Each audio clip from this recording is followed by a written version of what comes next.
جو کہ صحیح بخاری میں ہے۔ آیت الکرسی کی فضیلت میں ایک بڑی اہم حدیث ہے، اللہ کے لیے غور کرنا، اسے ذہن میں بٹھا کے جانا ہے یہاں سے آج۔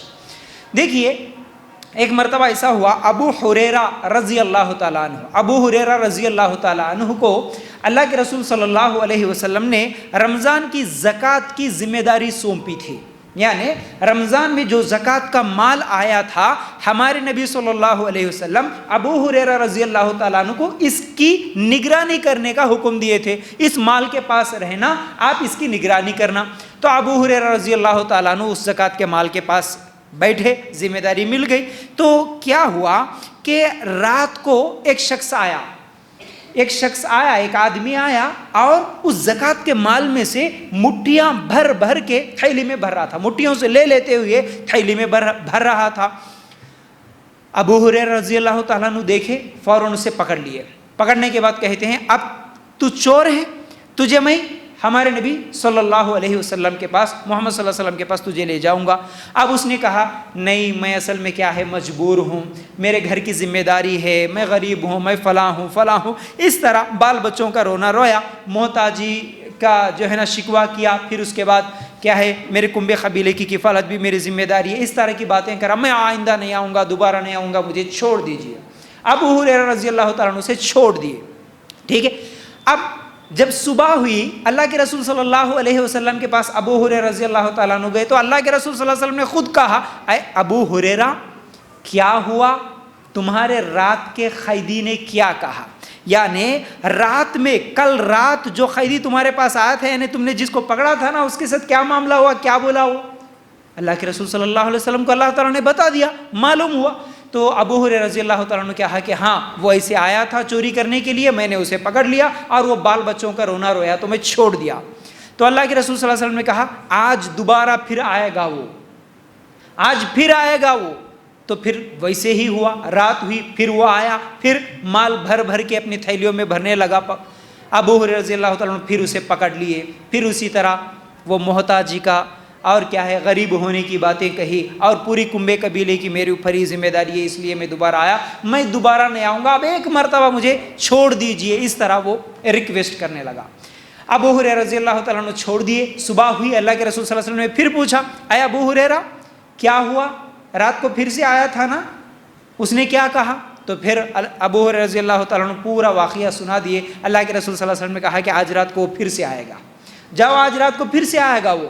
اسی طرح پھر رات ہوئی، پھر آیا وہ، پھر آنے ساتھ ہی ابو ہریرہ رضی اللہ تعالیٰ عنہ اب اسے پکڑ لیے، تیسری مرتبہ آپ پکڑ لیے، بولے کہ اب تو تجھے نہیں چھوڑوں گا، تو بار بار یہی بول رہا دوبارہ نہیں آؤں گا، لیکن آ رہا اب تو تجھے نہیں چھوڑوں گا، اللہ کے رسول صلی اللہ علیہ وسلم کے پاس لے جاؤں گا۔ تو اس وقت تیسرے دن اب اس نے کیا کہا، مجھے چھوڑ دو، میں تمہیں ایسے کلمات سکھاؤں گا، میں تمہیں ایسے کلمات سکھاؤں گا جن سے اللہ تعالیٰ تمہیں نفع دیں گے، اور وہ کیا ہے، اب وہ کیا بولا، میں تمہیں سکھاؤں گا، مجھے چھوڑ دو۔ جو چور آیا تھا وہ چور بول رہا کہ تم مجھے چھوڑ دو، میں تجھے کچھ کلمات سکھاؤں گا، اس سے تمہارا فائدہ ہوگا، وہ کلمات سے، وہ چھوڑ دو مجھے۔ تو ابو ہریرہ رضی اللہ تعالیٰ نے سوال کیا وہ کیا ہے، تو کہنے لگا جب بستر پہ لیٹنے لگو تو آیت الکرسی ضرور پڑھنا۔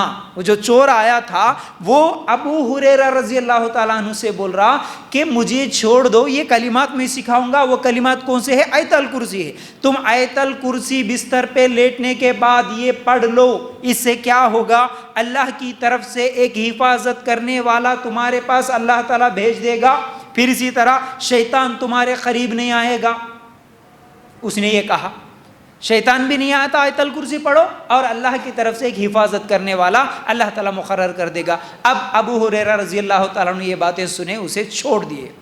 صبح ہوئی، اللہ کے رسول صلی اللہ علیہ وسلم نے سوال کیا، اے ابو ہریرہ کیا ہوا، پھر اس نے کیا کہا تمہارے قیدی نے؟ تو اللہ کے رسول صلی اللہ علیہ وسلم کے سامنے ابو ہریرہ رضی اللہ تعالیٰ نے یہ پوری تفصیلات رکھ دیے۔ اس نے کہا کہ آیت الکرسی پڑھ کے سو جاؤ، شیطان تمہارے قریب نہیں آئے گا، اور حفاظت کرنے والا ایک حفاظت کرنے کے لیے اللہ تعالیٰ تمہارے پاس بھیج دے گا، یعنی ایک فرشتے کو بھیج دے گا۔ اب یہ سن کر اللہ کے رسول صلی اللہ علیہ وسلم نے کیا کہا، ہاں اس نے جو بات کہی وہ سچ کہا، بات تو سچی ہے، لیکن وہ شیطان تھا. وہ کون تھا؟ شیطان تھا جو انسانی شکل میں تمہارے پاس آیا تھا. یہ صحیح بخاری کی روایت. اب اس حدیث سے ہم کو کیا معلوم ہوا؟ دیکھیے ہم قرآن پر غور کریں گے تو بہت ساری نصیحتیں، اسی طرح حدیثوں پر بھی اگر رک کر ہم غور کریں گے بہت ساری نصیحتیں ہم کو ملتی ہے. پہلی چیز اس حدیث سے جو معلوم ہوئی وہ کیا ہے؟ ایک فضیلت آیت الکرسی کی یہ معلوم ہوئی کہ اگر آیت الکرسی پڑھ کر ہم سو جائیں گے تو کیا ہوگا فائدہ؟ ایک حفاظت کرنے کے لیے اللہ تعالیٰ فرشتے کو مقرر کر دیں گے. دوسرا شیطان قریب نہیں آتا. ٹھیک ہے، یہ دو چیزیں معلوم ہوئی. اس حدیث سے ایک اور اہم بات معلوم ہوتی ہے، وہ یہ ہے اگر کوئی دین کے نام پر بات بتاتا ہے، دین کی بات، اللہ کی بات میں تمہیں سناؤں گا، آؤ سنو، تو چاہے وہ کوئی بھی سنائے اس کی بات ہم سن سکتے ہیں. سن سکتے ہیں. یہاں پر کون سنایا؟ شیطان سنایا تھا. شیطان بھی جب دین کے نام پر کوئی بات بول رہا تو ابو ہریرہ رضی اللہ تعالیٰ عنہ سن لیے.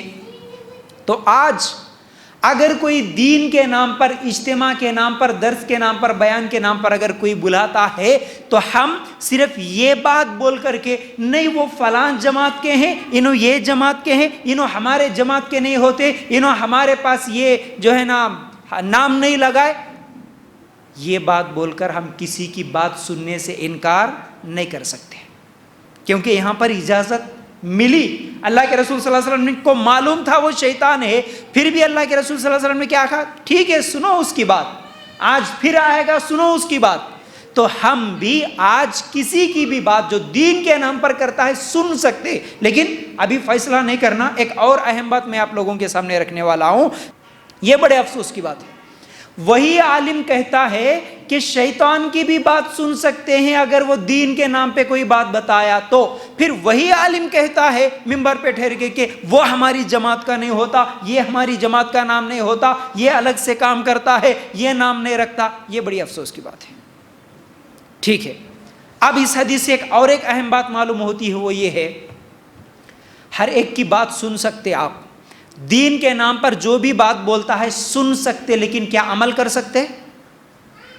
جو بھی دین کے نام پر بات بتائے گا اس کی بات پہ فوراً سن کے عمل کر لیں گے؟ نہیں کریں گے. کیوں؟ ابو ہریرہ رضی اللہ تعالیٰ عنہ رات کو اس کی بات سنے، شیطان کی بات سنے، فوراً عمل نہیں کرے، اس کی بات کو لے کے آئے اللہ کے رسول صلی اللہ علیہ وسلم کے پاس سنائے. جب اللہ کے رسول نے کہا کہ ہاں اس کی بات سچی ہے تم عمل کر سکتے ہو، اس کے بعد ابو ہریرہ رضی اللہ تعالیٰ عنہ عمل کرے. جب تک عمل نہیں کرے تو معلوم کیا ہوا؟ آج بھی دین کے نام پر کوئی بھی بات بتائے، چاہے وہ عورت ہو یا مرد ہو، کسی بھی جماعت کا ہو، اگر دین کے نام پر، قرآن کے نام پر، حدیث کے نام پر کوئی بات بتا رہا سن سکتے، لیکن عمل کب تک نہیں کریں گے؟ جب تک کہ اس کی بات کو تحقیق نہیں کریں گے. اس نے جو بات کہی وہ قرآن و سنت کے مطابق ہے یا نہیں ہے، اس کی بات قرآن میں ہے یا نہیں ہے، اس کی بات صحیح حدیث سے ثابت ہوتی ہے یا نہیں ہوتی. جب تک تحقیق نہیں کریں گے کسی کی بات پر عمل نہیں کرنا. یاد رکھو. آج بڑی افسوس کے ساتھ کہنا پڑتا ہے مجھے بار بار یہ باتیں جو ہے نا، کیونکہ یہ میسیجز آتے رہتے اس لیے میں بتاتا ہوں. ابھی کچھ دن پہلے 2-3 جگہ سے مجھے میسیج آیا، وہی کہ عراق میں کسی کے خواب میں نبی آئے، یا پھر فلاں جگہ کسی کے خواب میں فاطمہ رضی اللہ تعالیٰ عنہ آئی، اور مدینہ میں فلاں احمد نام کے اس کے خواب میں انوا کے یہ بولے لا الہ الا اللہ پڑھو، بولے یہ نماز پڑھو، بولے اتنی مرتبہ پڑھو، بولے یہ پڑھے تو تم کو 8 دن میں خوشخبری ملے گی، اگر نہیں پڑھ کے ڈیلیٹ کر دیے، اگنور کر دیے تو تمہارے گھر میں کوئی نہ کوئی پریشانی ملے گی. یہ سوچ کے ڈر کے رہے ڈیلیٹ کیوں کرنا بھائی، چلو 20 آدمیوں کو ہم بھی فارورڈ کرتے ہیں. اللہ کے لیے غور کرنا. جب تک کسی کی بات قرآن و سنت سے ثابت نہ ہو اس کی بات پر ہم عمل نہیں